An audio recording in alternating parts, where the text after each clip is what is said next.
কেকের অর্ডারটা যখন স্কুলের টিচারের কাছ থেকে পাই, ইয়েস, আমার স্কুলেরই একজন টিচার আমার থেকে এই কেকটা নিয়েছিলেন। মেনলি আরও কয়েক মাস আগে আমার ক্লাসের যিনি বায়োলজি টিচার উনি আমার মেয়েদের জন্য আমার কাছে একটি কেক নিয়েছিলেন। তো আমার কাছে কেকটাকে ভালো লেগেছিল। তো পরবর্তীতে আমাদের স্কুলে অন্য একটা ম্যাম যখন কেকের কথা জিজ্ঞেস করেন তখন তিনি আমার পেজের কথা বলেন বা আমার কেকের কথা বলেন। বলার পর আমার ওই ম্যামটা আমার কাছে একটা চকলেট ফ্লেভারের কেক অর্ডার দেন 1 পাউন্ডের। তিনি আমাকে শুধু বলেছিলেন তার 1 পাউন্ডের একটা চকলেট ফ্লেভার কেক লাগবে। তিনি হচ্ছে যে কোনো আমাকে ডিজাইনও বলে দেননি, কিছুই বলে দেননি। জাস্ট বলেছিলেন একটু ফ্লাওয়ারি থিম টাইপের হবে। ওনার মেয়ের জন্য উনি নিচ্ছেন সেটা। তো একটু পিঙ্ক টাইপ থাকবে, ফ্লাওয়ার থাকবে কিছু এমন, বাট সিম্পলের মধ্যে যাতে হয়। তো আমি সবকিছু চিন্তা করে হচ্ছে যে আমি খুবই সিম্পলের মধ্যে একটা ডিজাইন আমি করে দিই ওনাকে, পিঙ্ক অ্যান্ড হোয়াইটের কম্বিনেশনের মধ্যে। এটা হচ্ছে 1M নজল দিয়ে আমি করেছিলাম। সাধারণত 1M নজল দিয়ে আমার এখন কাজ খুবই কম করা হয়ে থাকে।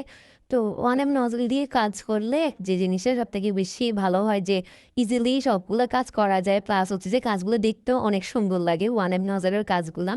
আর আমারও তো তেমন একটা টাইম ছিল না, একটু আর্জেন্টই ছিল অর্ডারটা, সেজন্য আমি তাড়াহুড়ো করে কেকটা বানাচ্ছিলাম।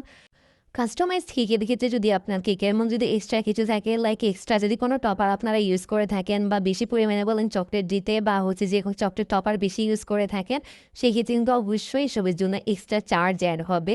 তো সেক্ষেত্রে দেখা যায় আমাদের কেকের প্রাইসটা একটু বেড়ে যায়। তখন আমাদের ক্লায়েন্টের একটু মনে কষ্ট যে কেন কেকের প্রাইসটা এত বেশি বা কেন হচ্ছে যেমন আসলে আপনারা যদি একটা সিম্পল কেকের নেন, যেমন এই কেকটা দেখতে পাচ্ছেন, এমন সিম্পল কেক নিলে কিন্তু এক্সট্রা টাকা কিন্তু অ্যাড হবে না। আপনারা জাস্ট সময় নিতে পারবেন। কিন্তু যদি আপনারা হচ্ছে যে একটু কাস্টমাইজ করেন সেক্ষেত্রে কিন্তু অবশ্যই টাকাটা অ্যাড হবে, কারণ আমরা তো সেগুলো কিনেই আনি। তো সেই ক্ষেত্রে আমাদেরকে দিকটা বিবেচনা করতে হয় এবং কেকের প্রাইসটা আমাদেরকে রাখতে হয়। তো দেখা যায় আপনার টপার বেশি ইউজ করলে 1 পাউন্ডের একটা কেকও অনেক বেশি হয়ে যায়। এরপর পুরো কেকের মধ্যে আমি হোয়াইট কালার সুগার বল দিয়ে দিলাম, অ্যান্ড এটাই হলো আমার কেকের ফাইনাল লুক। এমন আর ভিডিও পেতে আমাদের পেজটি ফলো করে পাশেই থাকুন।